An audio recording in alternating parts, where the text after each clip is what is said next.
It's Monday afternoon. I'm here at NASA's Jet Propulsion Laboratory because in just a few minutes, NASA is about to land its latest probe on Mars.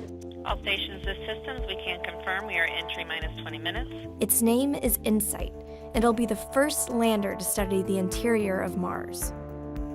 We've been following this mission since it launched in May from Vandenberg Air Force Base in California, and we were actually there for the launch, though we didn't actually see anything.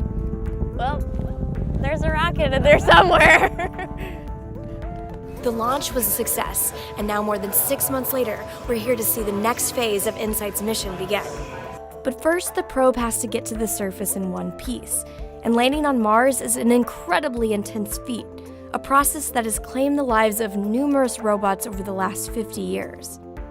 So, we're here for the landing with some of the people leading the InSight mission, and we're all holding our breath. InSight's mission is unlike that of any other spacecraft we've sent to Mars. All of our past Mars probes have studied the planet's environment above ground, but InSight is focused on what's underneath the surface. It'll be listening for Marsquakes, or whenever the planet shakes, to determine what kind of material makes up the red planet's mantle and core. Each time a quake occurs, InSight will study the structure of the seismic waves as they pass through the planet, using that information like an ultrasound to find out what is lurking underneath the crust. Of course, InSight and its instruments had to make it all the way to Mars first. Farah Alibay is a payload systems engineer for InSight, which means all those instruments are her responsibility. We caught up with Farah during the launch in May, and she told us she'd be busy during InSight's long cruise. So during cruise, we actually prepare for landing.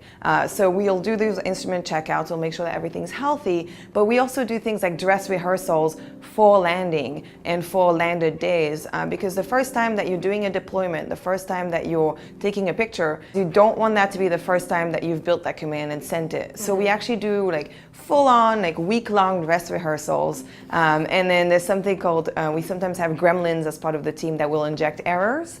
So they'll either give us false data, or they'll literally like take someone out of a room, or say someone's sick, or feed us wrong information. Man, I want to be a NASA gremlin. That sounds like the funnest job. And because I have to practice, I don't get to be the gremlin. Oh, no. Practice is key because landing on Mars is super tough.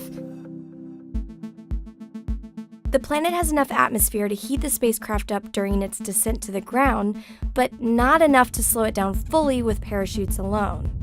That's why InSight was designed with a very complex landing routine. Equipped with a heat shield, InSight hits the atmosphere at 12,300 miles per hour and heats up to a peak 2,700 degrees Fahrenheit. The air slows down the vehicle to less than 1,000 miles per hour, and at 7 miles up, the spacecraft deploys a supersonic parachute to slow down even further. Eventually, the lander drops away and uses its own onboard thrusters to land gently on the ground. It's all very complicated, and every little piece has to go exactly right. Fortunately, the mission team has picked a landing site that will make things a little easier. Ingrid Daubar is a research scientist at JPL who helped pick where the spacecraft will touch down. What goes into picking a landing site for this mission? We ended up picking the flattest, most boring place on Mars to land, which isn't very exciting on the surface, but because InSight is studying the interior of Mars, we can kind of do that from anywhere on Mars. We're trying to avoid anything that might interfere with the landing sequence of the spacecraft. So any kind of steep slope or a rock.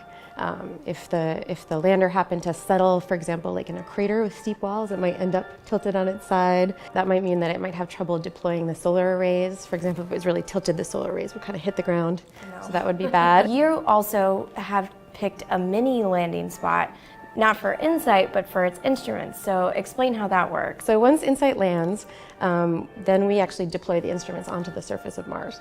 And to do that, there'll be kind of a limited workspace in front of the spacecraft where we can put them where the arm can reach.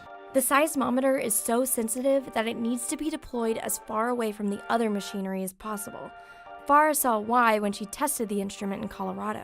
And when we did that, all the way at Lockheed Martin in Littleton, Colorado, we could hear waves from the Pacific and the Atlantic crashing, and you could see that in the noise. So it's incredibly sensitive.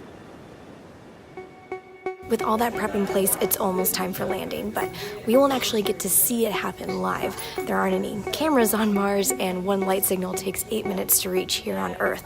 Everything has to be automated. But if all goes well, the lander will send out an "I'm okay" beep when it gets to the ground. When that happens, you'll see a lot of happy engineers. Standing by for parachute deploy. 600 meters. Gravity turn, altitude 400 meters. 300 meters. 200 meters.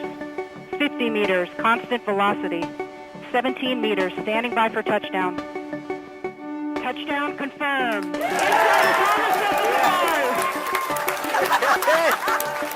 Let's just wait. Let's see what they saw. There it is. Wow, right. I am so excited, also exhausted. It's an incredible feeling. I don't even know how to explain it, right? It's my whole career. Marco and Insight were both successful. Everything went well. I mean, I don't think I'd imagine it would go this well, even in my wildest dreams. I don't know how to describe it. It's definitely a feeling of extreme relief here in the auditorium. Everybody was dead silent right up until the end, and when we got that confirmation of landing, everyone just breathed a huge sigh. We can all celebrate a new spacecraft on the surface of Mars.